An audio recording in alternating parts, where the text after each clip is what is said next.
আমিরুল মুমিনিন খলিফাতুল মুসলিমিন হযরতে ওমর ফারুক রাদিয়াল্লাহু তাআলা আনহু সুন্দর একটি ফরমান রেখেছেন। ওমর ফারুক রাদিয়াল্লাহু তাআলা আনহু বলেছেন, হাসিবু ক্বাবলা আন তুহাসাবু ওয়াজিনু ক্বাবলা আন তুওয়াজানু। এরে মুমিন মুসলমানেরা, এরে মুমিন মুসলমানেরা, তোমরা অন্যের হিসাব নেওয়ার আগে, চূড়ান্ত হিসাব দেওয়ার আগে নিজে নিজে নিজের হিসাবটা করো। এরে ইমানদার মুমিন মুসলমানেরা, চূড়ান্তভাবে তুমি ওজনে উঠবে, তোমার জীবনের আমলগুলি ওজনে উঠবে। তোমার জীবনের আমলগুলি ওজনে ওঠার আগে, ময়দানে মাশারের মিজানের মধ্যে আমলগুলি ওঠার আগে তুমি তোমার জীবনের আমলগুলিকে নিজে নিজে ওজন করো। কেন বলেছেন? আমাদের মধ্যে উল্টাপাল্টা আছে, আমাদের মধ্যে বেখাসলতি আচরণ আছে, আমাদের মধ্যে শরীয়তের নিষিদ্ধ কর্মগুলির মধ্যে কিছু কিছু আছে। কথা কোন ঠিক কিনা? তিনি এই কথাটা, এই বর্ণনা তার নিজের থেকে দেন নাই। আল্লাহ পাক রব্বুল আলামিন কোরআনুল কারীমের মধ্যে ঘোষণা করেন, কু আনফুসাকুম ওয়া আহলিকুম নারা। কোরআনুল কারীমে আছে না এটা?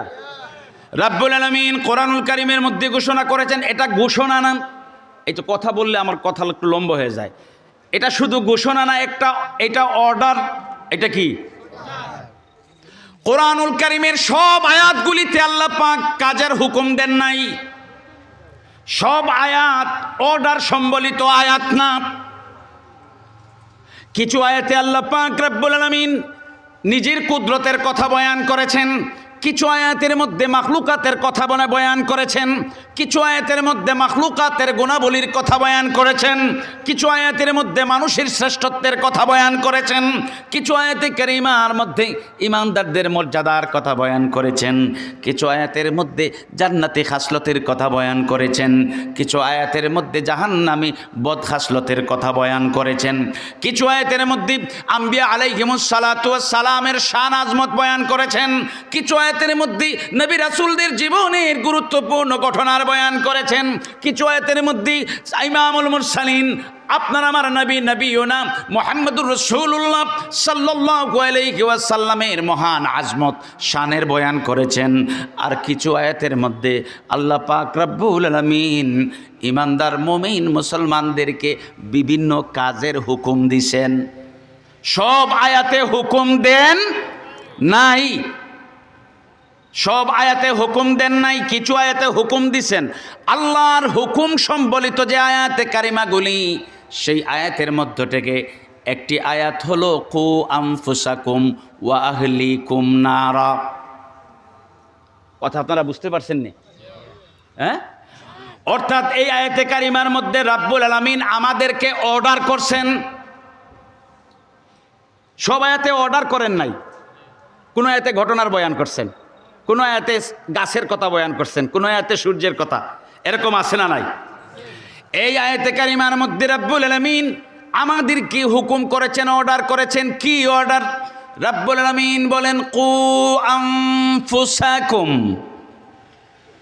এরে আমার গোলাম বান্দাবান্দিরা, তোমরা নিজেদেরকে বাঁচাও। ওয়া আহলিকুম, তোমাদের পরিবার পরিজনকে তোমরা বাঁচাও। এরপরে রাব্বুল আলামিন বলেন, নারা মিনান নার, তোমরা এবং তোমাদের পরিবারগুলি আগুন থেকে বাঁচো। নিজেকে আগুন থেকে বাঁচাও, তোমাদের পরিবার পরিজনকে তোমরা আগুন থেকে বাঁচাও। মুফাসসিরিনে কেরামগণ এই আয়াতে কারিমার ব্যাখ্যায় বলেন, একজন ইমানদার, একজন মুমিন, একজন মুসলমান যখন তার মধ্য থেকে বদ খাসলতগুলিকে সে দূর করে দেয়, গভীর মনোযোগ, একজন ইমানদার, একজন মুমিন, একজন মুসলমান কোনো না কোনোভাবে, কোনো না কোনো কারণে তার মধ্যে হয়তো বদ খাসলত আসর করতে পেরেছে। সে যখন তার মধ্য থেকে বদ খাসলতগুলি দূর করে দেয়, নামাজ পড়ে না, অবহেলা করে, কিন্তু হঠাৎ এই মানুষটা বুঝতে পেরেছি নামাজ না পড়লে আল্লাহর তৈরি জান্নাতের চাবি পাওয়া যাবে না। নামাজ না পড়লে মাওলার দরবারে চেহারা দেখানো যাবে না। নামাজ না পড়লে বেহেশতের ঠিকানা হাসিল করা যাবে না। এখন চিন্তা করেছি, তার গাফিলতির ঘুম ভেঙেছে। আল্লাহর বান্দা অলসতার বদ খাসলতটাকে কোরআনুল কারিমে বলেছেন, একদল মানুষের চরিত্র এইভাবে, একজনের কাছে একটা বলে আরেকজনের কাছে আরেকটা, চুগলখুরি করে, মুনাফিকি করে, তাদের খাসলত এটা। ওই খাসলতের কাজ আমি করলে আমি তাদের দলের, নাউজুবিল্লাহ খান, ঠিক কিনা? তাহলে এই আয়াতে আল্লাহ পাক রব্বুল আলামিন একদল মানুষের বয়ান করেছেন, যারা মাফি চাইবে আমরা সেই দলের মানুষ। কথা বলেন ঠিক কিনা? খাসলতি এটা বলার পরেই আবার রব্বুল আলামিন, এই কথাটা বলার পরেই রব্বুল আলামিন বলছেন, জমিনের মধ্যে একদল মানুষ কিয়ামত পর্যন্ত বাকি থাকবে, একদল মানুষ ইমানদার থাকবে। ওই মানুষগুলি তাদের মাফি চাওয়া, তাদের জন্য আল্লাহর দরবারে মাফি চাওয়ার সাথে সাথে সাহাবায়ে কেরামদের জন্য, আগের ইমানদার ভাইদের জন্য আল্লাহর দরবারে মাফি চাইবে। সুবহানাল্লাহ। ওয়াল্লাযীনা জাউ মিন বাদিহিম, সাহাবায়ে কেরামদের কথা বলছেন খাস করে, এরপরে ইমানদারের কথাও আছে এর ভিতরে, মুফাসসিরিনে কেরামগণ বলছেন। কিন্তু বিল খুসুস সাহাবায়ে কেরাম, রব্বুল আলামিন বলেন জমিনে একদল মুমিন মুসলমান থাকবে যারা সাহাবায়ে কেরামদেরকে স্মরণ করবে। সুবহানাল্লাহ বলেন। যারা তাদের জন্য আল্লাহর দরবারে মাফি চাওয়ার সাথে সাথে সাহাবায়ে কেরামদের জন্য আল্লাহর দরবারে চাইবে আর বলবে, রব্বুল আলামিন আমরা যাদের মাধ্যমে তোমার মনোনীত দ্বীন ইসলাম পেয়েছি, যাদের মাধ্যমে আমরা শরীয়তে মুহাম্মদী পেয়েছি, যাদের মাধ্যমে আমরা ঈমান পেয়েছি, যাদের মাধ্যমে আমরা সুন্দর সমাজ ব্যবস্থা পেয়েছি, আপনি তাদের দারাজাতকে বুলন্দ করে দেন। যখন ইমানদার মুমিন মুসলমানেরা এরকম দোয়া করবে, যে দল মানুষ সাহাবায়ে কেরামদেরকে স্মরণ করে তাদের দারাজাত বুলন্দির জন্য আল্লাহর দরবারে দোয়া করবে, আল্লাহ পাক রব্বুল আলামিনের বয়ান ফরমান অনুযায়ী এরাই হচ্ছে জমিনের মধ্যকার খাসলতি ইমানদার। সুবহানাল্লাহ। এরাই হচ্ছে খাসলতি। আর যারা সাহাবায়ে কেরামদের দোষ ত্রুটি খুঁজতে থাকবে, কিছু মানুষ আছে না নাই? আছে না নাই? হে তারই মাপতে পারে নাই এখনো, এরকম মানুষ আছে না নাই? তার খবর হে কইতে পারে না, হে যে কি, তার কি করা দরকার আর কি করতেছে তার খবরই নাই। আবার হে যাইয়া কলেজের প্রিন্সিপাল রে মাফে, এরকম মানুষ আছে না নাই? আপনারা কথা বলতে কি ভয় পান? মাহফিলে কথা বলতে ভয় পাইলে, সত্য কথা বলতে না পারলে এর থেকে ওয়াইজিনের আর যন্ত্রণার কিছু হইতে পারে না বেশি। এর থেকে বড় যন্ত্রণার কোনো বিষয় থাকতেই পারে না।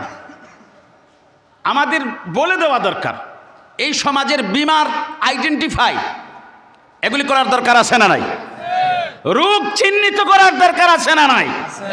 যতক্ষণ না পর্যন্ত আপনি রোগ নির্দিষ্টভাবে চিহ্নিত করতে না পারবেন, ততক্ষণ পর্যন্ত আপনি শুধু সুন্দর সমাজের স্লোগান দিতে পারবেন, কিন্তু সুন্দর সমাজ বিনির্মাণ হবে।